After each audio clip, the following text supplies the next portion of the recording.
fourth question, what is the value of the service?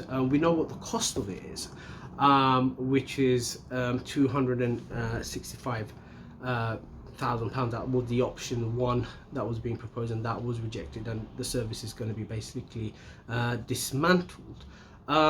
Compared that to the £1 million grant given to the rich mix, which a lot of people always talk to me about, so I'm not giving any value judgment there. I'm just making a basic comparison. 1 million to rich mix, 265,000 for the community language service, 1,400 mainly ethnic minority kids benefit, rich mix, social people who are well off benefit from that, from my anecdotal experience. What is the actual value of the service? And that is a question that I want people to reflect on.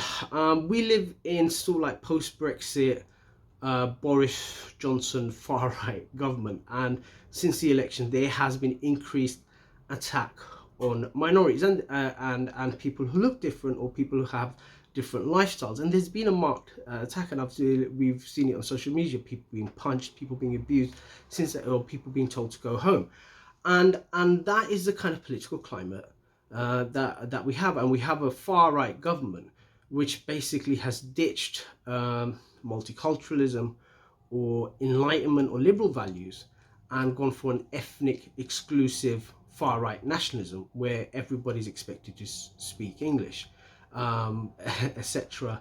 The only language acceptable is English. That's it, period.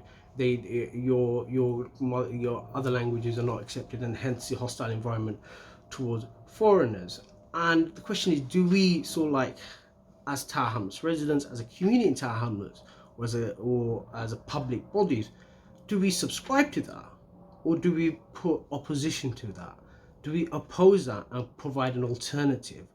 An alternative that has been since the beginning of civilization, actually, of a cosmopolitan, multicultural society. And this is not a Tower Hamlets thing or a 21st century thing. This has been going on throughout the centuries, from Stoic philosophy under Diogenes. Diogenes was the first person to express it. Cicero in the Roman Empire.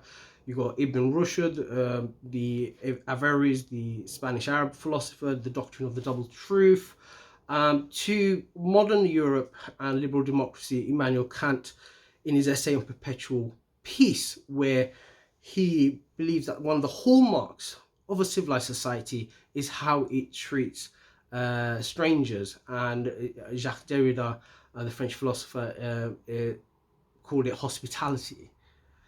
Do we make a stand towards these civilizational values, which are universal? You find it in ancient Chinese society, medieval society, Europe, all throughout the world. Or do we subscribe to Boris Johnson's far-right, racist political philosophy, which is strangers or people who look different are not welcomed, and we basically make life difficult for them? A hostile environment or a welcoming environment? I know where I stand. As a Labour councillor, I stand for a welcoming environment towards people for different cultures, and we should basically encourage that, not have a hostile environment. So that's why the community language service, in terms of values, political values, is very important.